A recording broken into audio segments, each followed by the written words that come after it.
The invitation arrived on Tuesday, thick cream cardstock announcing Grandmother Eleanor's 80th birthday celebration at the country club. My children, Sophie, age 9, and Lucas, age 7, were thrilled. "Can I wear my blue dress?" Sophie asked. "Of course, sweetheart." Saturday arrived. Sophie wore her blue dress with white tights. Lucas had on his church suit. We drove to the country club, my old sedan making noises I'd been ignoring. The parking lot was filled with luxury cars: Mercedes, BMWs, a Lexus. I parked in the back corner, and we walked toward the entrance, my children's hands in mine. Jessica stood at the doorway greeting guests, wearing an expensive dress and far too much jewelry. Her own children, Madison and Brett, stood beside her in designer outfits that probably cost more than my monthly rent. "Sophie, Lucas," I said cheerfully, "let's go say hello to your cousin Jessica." As we approached, Jessica's smile vanished. She held up her hand like a traffic cop. "Stop right there." "Excuse me." "This party is for successful grandchildren only," Jessica announced loudly. Several arriving guests paused to watch. "Not children of failures." Sophie's grip on my hand tightened. Lucas looked up at me, confused. "Jessica, the children are invited. Their names are on.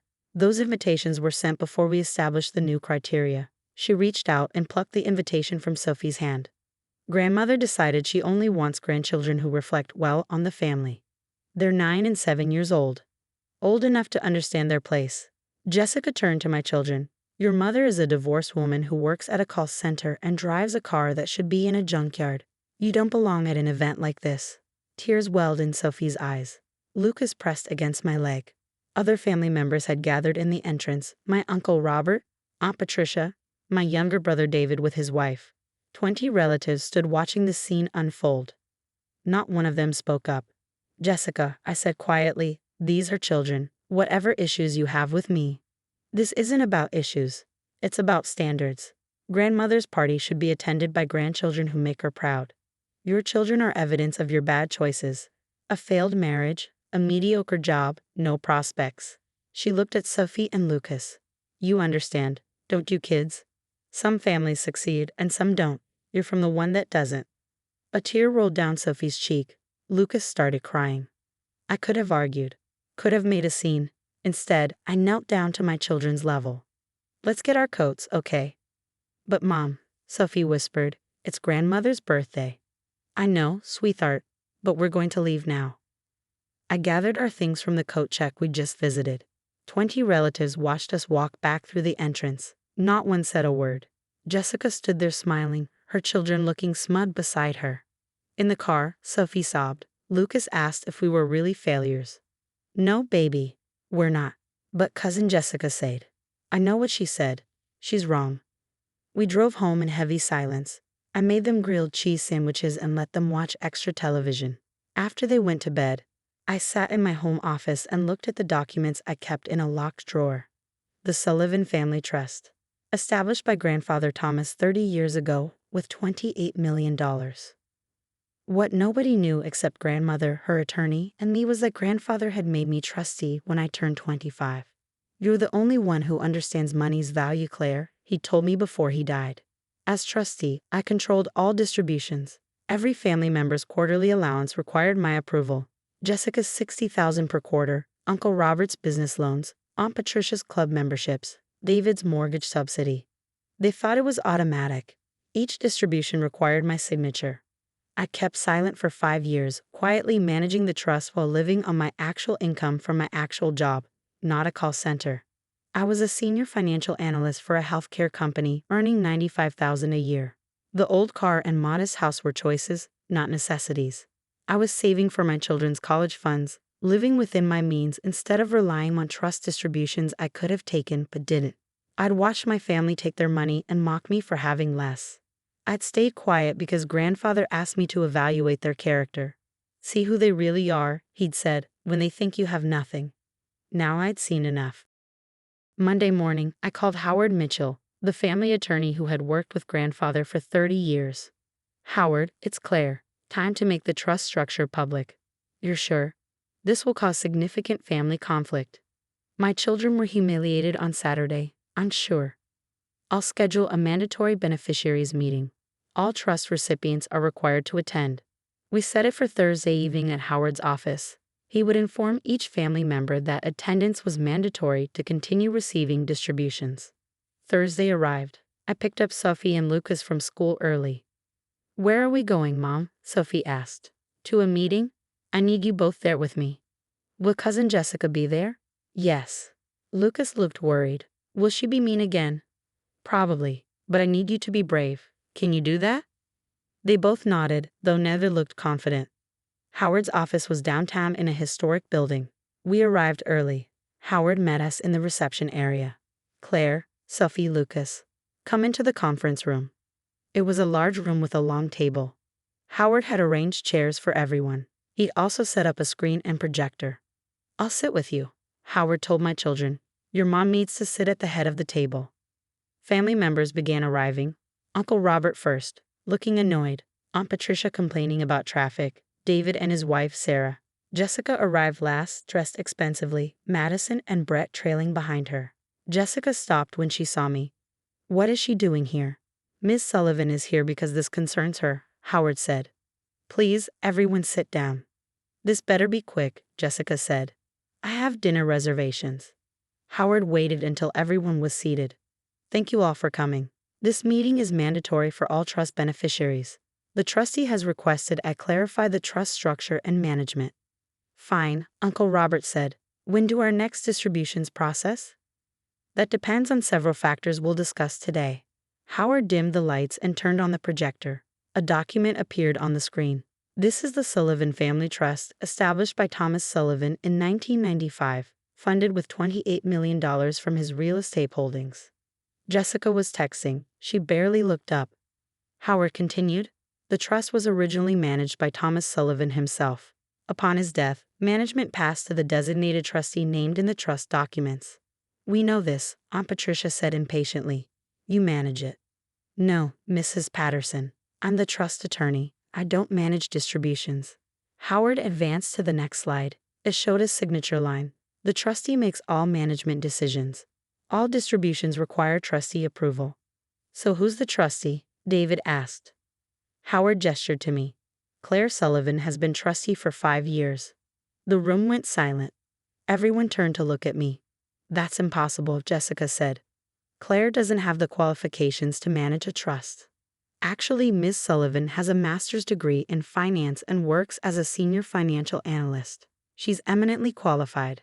Howard advanced to another slide. "More importantly, Thomas Sullivan chose her specifically. Here's his letter of instruction." Grandfather's handwriting appeared on the screen. Howard read it aloud. "I appoint my granddaughter Claire as trustee because she alone understands that wealth is responsibility, not entitlement. She will evaluate each family member's character and determine who deserves continued support. Her decisions are final and binding." "This is a joke," Jessica said. "It's not. Claire has managed every distribution for 5 years.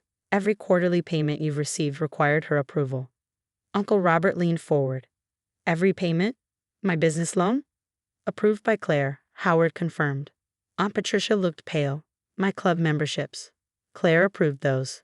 Jessica stood up. "I don't believe this. Show me proof." Howard handed her a stack of documents. Distribution approvals, each with my signature. Quarterly payments to Jessica for $60,000. 4 years of documentation. Jessica's face went red as she flipped through the pages. "You've been controlling my money?" "The trust money," I corrected quietly, "which grandfather gave me authority to distribute." "This is insane. You're a divorce failure driving a 20-year-old car." "The car is 12 years old, and it's a choice. I live on my salary. Unlike you, I don't take distributions from the trust for myself." Howard nodded. "Claire has never taken a trustee distribution. She lives entirely on her employment income." "Then you're an idiot," Jessica snapped. "Perhaps, but I'm the idiot who controls your income." I stood up. "Howard, please show them Saturday's incident report." Howard had helped me prepare a statement. He read it to the room, my children's names on the invitation, Jessica's announcement that the party was for successful grandchildren only, her statements that my children were evidence of my bad choices, and 20 witnesses who said nothing. Sophie and Lucas sat quietly in their chairs, listening to their humiliation documented officially. That's taken out of context, Jessica protested. Which part? I asked. The part where you took an invitation from a 9-year-old child? Or the part where you told my children they don't belong because their mother is a failure? I was enforcing family standards. You were cruel to children, in front of 20 relatives who did nothing. I looked around the table. That showed me exactly what grandfather wanted me to see, your character. Howard pulled up another slide. As trustee, Claire has the authority to modify or terminate distributions to any beneficiary based on conduct harmful to family welfare. You can't do that, Aunt Patricia gasped. I can. It's explicitly stated in the trust documents. I looked at Jessica. Your quarterly distribution is suspended indefinitely. What? You humiliated my children. You called them failures to their faces. That's harmful conduct. You can't afford your lifestyle without that money, Uncle Robert said to Jessica. Neither can you without your business loan payments, I said, which I'm also suspending. Uncle Robert's face went white. Claire, I have employees depending on those payments. You should have thought about that before standing there watching my children cry and saying nothing. I turned to Aunt Patricia. Your club memberships are suspended too. But I have a luncheon next week. I'm sure you'll figure something out. I looked at David. Your mortgage subsidy continues. You at least looked uncomfortable on Saturday even if you didn't speak up. David swallowed hard. Thank you. However, if I ever hear of you staying silent during family cruelty again, that changes. I sat back down. The trust will continue to provide distributions to family members who demonstrate basic human decency. For those who don't, you'll need to find other income sources. Jessica was shaking with rage. I'll fight this. I'll sue. I'll take you to court and prove you're incompetent. You're welcome to try, Howard said. But the trust documents are ironclad. Thomas Sullivan anticipated challenges. There's a no contest clause. Anyone who sues and loses forfeits all future distributions permanently. How much would she lose? Sarah asked quietly.